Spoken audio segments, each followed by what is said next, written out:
வணக்கம் மக்களே, தேனியிலிருந்து எல்லாருக்கும் ஒரு அன்பான வேண்டுகோள். தயவு செஞ்சு மாடு வேணும், கண்டு வேணும், எது வேணும்னாலும் நேராக வாங்க.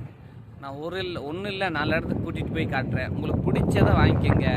ஃபோட்டோவை பார்த்தாலும் நீங்கள் முடிவு பண்ணிங்கன்னா தோற்று போயிடணும். ஸோ ஃபோட்டோவில் ஒரு மாதிரியாக இருக்கும், நேரில் ஒரு மாதிரியாக இருக்கும். முடிஞ்ச அளவுக்கு நம்ம நேராக வந்து பார்த்து எடுக்கிறது தான் திருப்தியாக இருக்கும். முடிஞ்ச அளவுக்கு நீங்கள் நேராக வாங்க. ஃபோட்டோவை கேட்டு ஃபோட்டோ அனுப்பியும் அந்த ஃபோட்டோ மேலே இருக்கிற அபிப்பிராயமே போயிடுச்சு. ஒரு அளவுக்கு மீறி என்ன இடத்துலேருந்து யோசிச்சு பார்த்தீங்கன்னா தெரியும். ஸோ தயவு செஞ்சு நேராக வாங்க. நீங்கள் என்ன சொல்கிறீங்களோ, நான் ஒரு பொருள் பிடிச்சிருக்கு அப்படின்னா அதுங்க என்ன சொல்கிறாங்களோ நமக்கு கட்டுற ரேட்டில் அவங்க சொல்கிறதுலேருந்து நான் உங்களுக்கு குறைச்சியே வாங்கி தர்றேன். ஸோ உங்களுக்கு நான் ஒரு சேவையாக பண்ணுறேன் அப்படின்னு நினைக்கிறேன். ஆனால் என்னை சங்கடப்படுத்தணுன்னே ஃபோட்டோ மேலே ஃபோட்டோவே கேட்குறீங்க.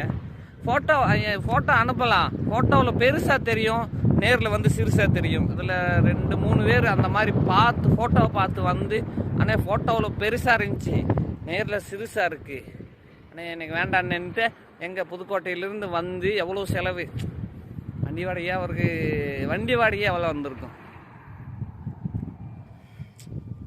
நான் கேட்டால் நேராக வந்து